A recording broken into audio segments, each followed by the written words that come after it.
Magandang araw sa inyong lahat. Sa video na ito ay magpa-flash tayo ng ZTE F670L. Una pumunta ka sa web browser mo. Tapos i-type mo 192.168.1.1 PLDT admin login.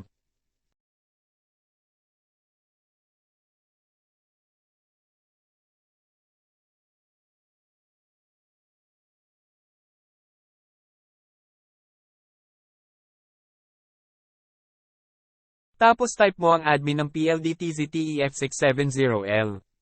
Ilalagay ko na lang sa description ng username at password. Pakiclick na rin sa subscribe button at pakishare na rin.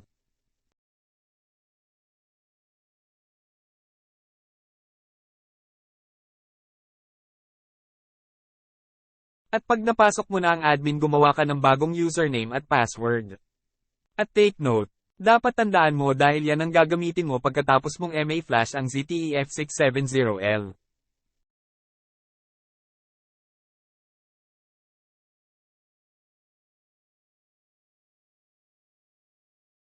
Gumawa ka na rin ng SSID at password. Tapos click apply.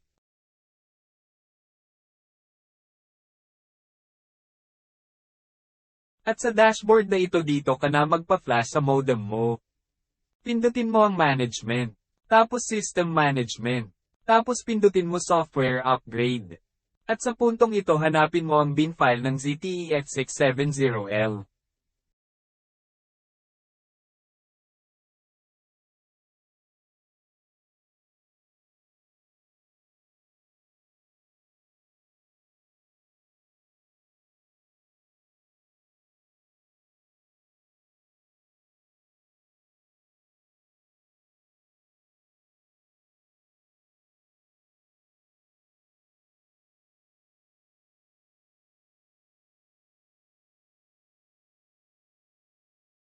At take note, huwag mong patayin ang modem dahil kasi yan magre-reboot.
Pag natapos na mag-flash, i-check muna ang modem kung totoo ba.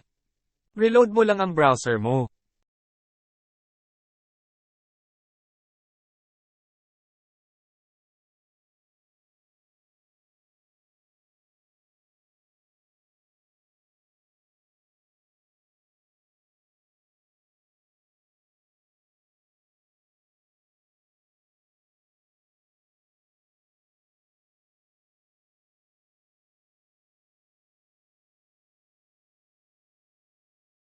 O di ba nawala na ang logo ng PLDT at naging ZTE na? Katulad ng sinabi ko kanina, yung ginawang mong bagong username at password dito mo i-login. Tapos click login. Sana ay may natutunan kayo sa video na ito. Salamat!